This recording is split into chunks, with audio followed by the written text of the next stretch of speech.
Terima kasih untuk pelayanan pujian dari Sekpel Efesus untuk puji-pujiannya sebelum kita masuk ke firman Tuhan. Jemaat Tuhan yang terkasih, kita akan masuk dalam pelayanan firman Tuhan, tapi terlebih dahulu biarlah kita persiapkan Alkitab kita.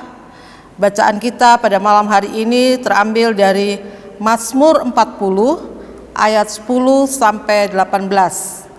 Mazmur 40 ayat 10 sampai 18. Tapi sebelum kita mendengarkan firman Tuhan, mari kita berdoa terlebih dahulu. Mari kita satukan hati, kita berdoa. Mohon pertolongan Roh Kudus. Allah Bapa kami yang kudus, Allah yang penuh kasih, kami mengucap syukur Tuhan buat malam hari ini.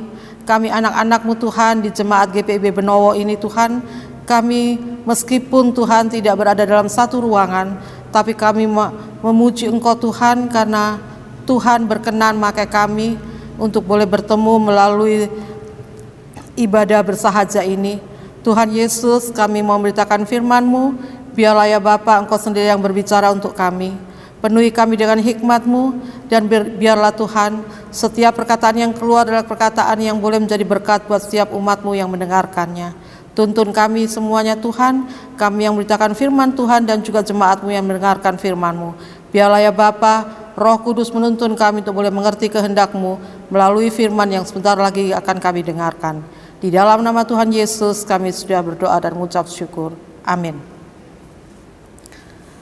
Jemaat Tuhan, mari kita berdiri. Kita akan membaca Alkitab yang terambil dari Mazmur 40 ayat 10 sampai 18 yang menyatakan, Aku mengabarkan keadilan dalam jemaah yang besar, bahkan tidak kutahan bibirku. Engkau juga yang tahu ya Tuhan, keadilan tidaklah kusembunyikan dalam hatiku.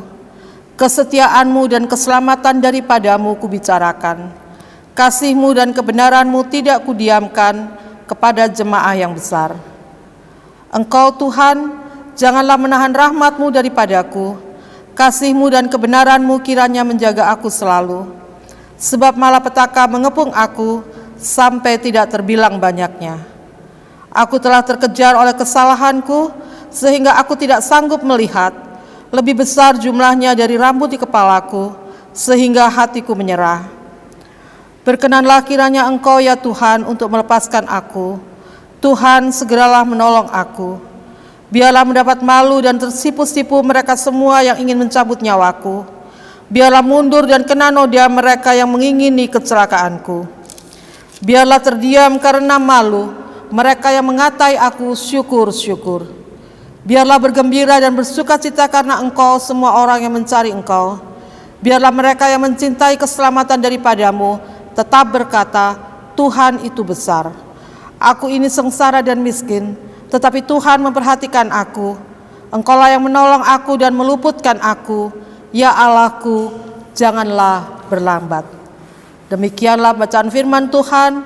Terpujilah Kristus. Haleluya.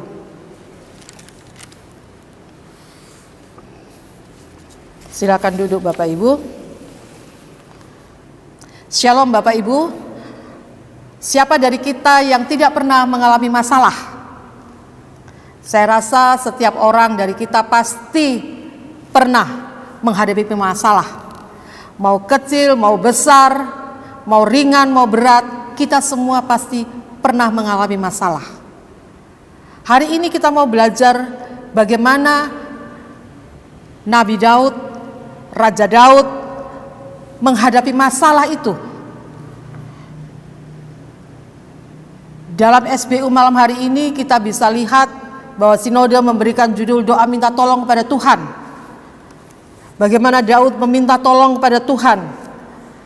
Di ayatnya 12 Daud berkata, "Engkau Tuhan janganlah menahan amarahmu, menahan rahmatmu daripadaku, kasihmu dan kebenaranmu kiranya menjaga aku selalu." Daud dengan penuh kerendahan hati memohon supaya Tuhan jangan menahan rahmatnya daripada Daud. Kasihmu dan kebenaranmu kiranya menjaga aku selalu. Daud dengan penuh kerendahan hati memohon pertolongan Tuhan, agar Tuhan menolong dia, agar Tuhan tidak menahan kasih dan kebenarannya, dan kasih dan kebenaran itu tetap menjaga dan menolong Daud. Di ayat ke-13 Bapak Ibu, kita bisa lihat bagaimana besarnya masalah Daud. Daud menggambarkan bahwa masalahnya itu malapetakannya mengepung aku sampai tidak terbilang banyaknya. Begitu besar masalah Daud sehingga dikatakan tidak terbilang banyaknya. Aku telah terkejar oleh kesalahanku. Kesalahan-kesalahan Daud mengejar dirinya sehingga aku tidak sanggup melihat. Kita lihat bagaimana pergumulan Daud terhadap masalahnya. Lebih besar jumlahnya dari rambut di kepalaku sehingga hatiku menyerah. Dikatakan bahkan begitu banyak masalahnya, lebih besar jumlahnya dari rambut di kepala. Kita tahu bahwa tidak ada dari kita yang bisa menghitung berapa jumlah rambut di kepala kita masing-masing. Dan Daud menggambarkan masalahnya sebanyak itu, tidak terhitung jumlahnya. Sehingga dikatakan di ayat 13 yang bagian akhir, hatiku menyerah. Bapak Ibu kebayang enggak ya bahwa masalah Daud ini begitu besar, begitu membebani dia. Meskipun di perikop ini tidak disebutkan masalah apa dengan jelas, masalah yang menimpa Daud saat itu, tetapi masalahnya benar-benar berat. Bahkan dikatakan ayat 14, "Berkenanlah kiranya Engkau ya Tuhan untuk melepaskan aku, Tuhan, segeralah menolong aku." Jadi Daud menginginkan agar Tuhan Allah segera menolong dia. Sepertinya Daud ingin, karena masalah yang begitu besar yang membebaninya, ia ingin agar masalahnya segera terselesaikan. Ayat 14, "Tuhan segeralah menolong aku." Bahkan di ayatnya ke-15 ia juga memohon agar Tuhan membuat semua musuh-musuhnya menjadi malu, mundur dari rencana jahatnya karena noda, dan para pengoloknya diam. Biarlah mendapat malu dan tersipu-sipu mereka semua yang ingin mencabut nyawaku. Biarlah mundur dan kena noda mereka yang mengingini kecelakaanku. Biarlah terdiam karena malu mereka yang mengatai aku syukur-syukur. Ayat 16 itu. Tetapi sebaliknya di ayat ke-17 Daud menyatakan harapannya terhadap orang-orang yang mencari Tuhan.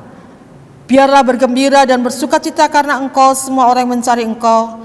Biarlah mereka yang mencintai keselamatan daripadamu tetap berkata, Tuhan itu besar. Bapak Ibu yang terkasih dalam Tuhan, di dalam pergumulannya Daud tetap menaruh harapannya pada Tuhan.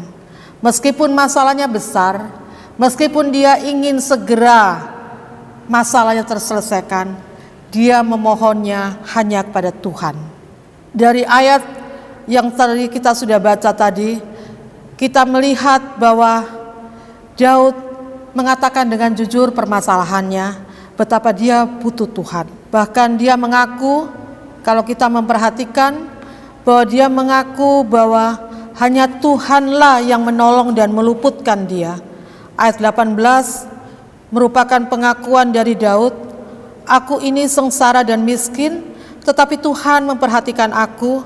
Engkaulah yang menolong aku dan meluputkan aku. Ya Allahku, janganlah berlambat.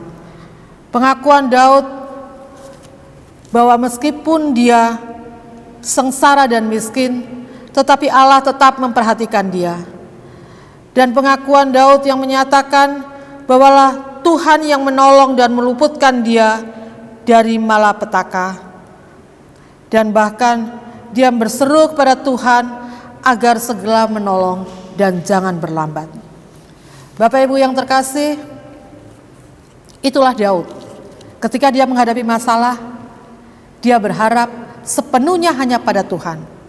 Dia ingin cepat diselesaikan, dia berharapnya hanya kepada Tuhan. Kalau kita refleksikan pada diri kita saat ini, ada berbagai masalah yang kita alami. Dengan masa-masa pandemi saat ini, pasti akan berpengaruh juga terhadap kita. Pekerjaan kita, situasi kita, keseharian kita, itu merupakan masalah saat ini. Hubungan kita dengan sesama tidak lagi seperti dulu, itu juga masalah. Bahkan yang lebih parah lagi, ada begitu banyak orang-orang yang kehilangan pekerjaan, yang kekurangan secara finansial karena masalah pandemi ini. Bagaimanakah sikap kita? Apakah kita mencari cara-cara yang lain dan tidak datang pada Tuhan? Ataukah kita datang pada Tuhan? Karena ternyata ada begitu banyak macam orang ketika menghadapi masalah. Ada yang hanya mengeluh, ada yang mencari cara ke orang pintar, ada yang dia berusaha sendiri sekuat tenaga untuk menyelesaikan masalahnya, dan ada yang datang pada Tuhan. Nah, kita termasuk orang yang mana, Bapak Ibu? Apakah kita seperti Daud yang datang pada Tuhan dan berseru pada Tuhan? Kita tahu siapakah Daud ini. Daud ini ketika dia muda, dia adalah seorang gembala, tapi dia dipakai oleh Tuhan. Dia yang waktu itu masih muda dan kecil bisa membunuh Goliat. Bukan karena kemampuan Daud, tetapi karena penyertaan Tuhan. Dia pun punya masalah, dikejar-kejar oleh Saul yang ingin membunuh dia. Tetapi sebaliknya, dia boleh tetap dikuatkan dan tidak berbuat salah karena masalahnya. Daud adalah orang yang kuat. Dia juga pernah menjadi panglima perang ketika masa-masa pemerintahan Raja Saul. Dia juga menjadi Raja Israel yang kedua yang mempersatukan bangsa Israel pada saat itu. Dia juga pernah jatuh dalam dosa dan ditegur dengan keras oleh Nabi Nathan. Tetapi dia bertobat dan dia mengakui dosa-dosanya. Dan ada banyak masalah yang dia alami juga ketika anaknya memberontak. Kalau kita pelajari kehidupan Nabi Daud, kita boleh melihat bahwa kehidupan Nabi Daud bukanlah kehidupan yang mulus-mulus saja. Sebagai anak Tuhan, dia juga pernah jatuh dalam dosa. Ada banyak masalah yang menghadapinya, tetapi dia tetap datang pada Tuhan. Dia bertobat ketika dia ditegur oleh Tuhan. Hari ini, apakah yang kita akan perbuat ketika kita menghadapi masalah?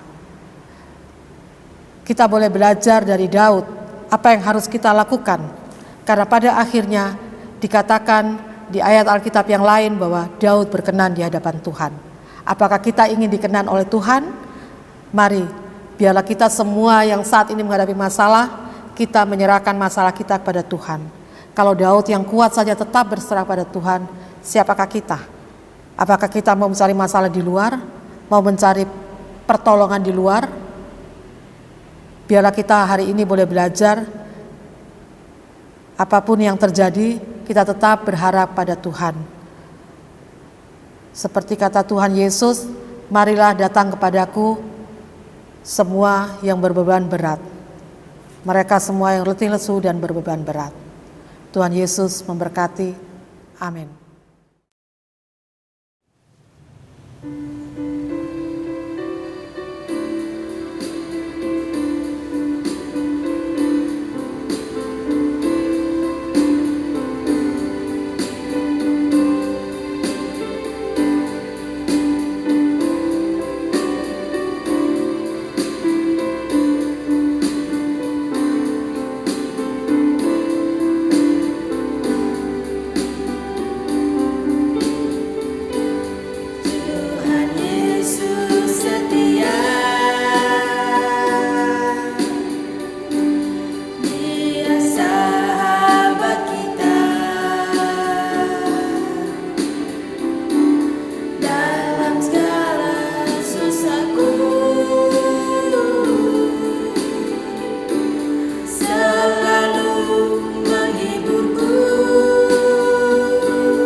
tetesan air mata. Waktu badai menyerang dan gelombang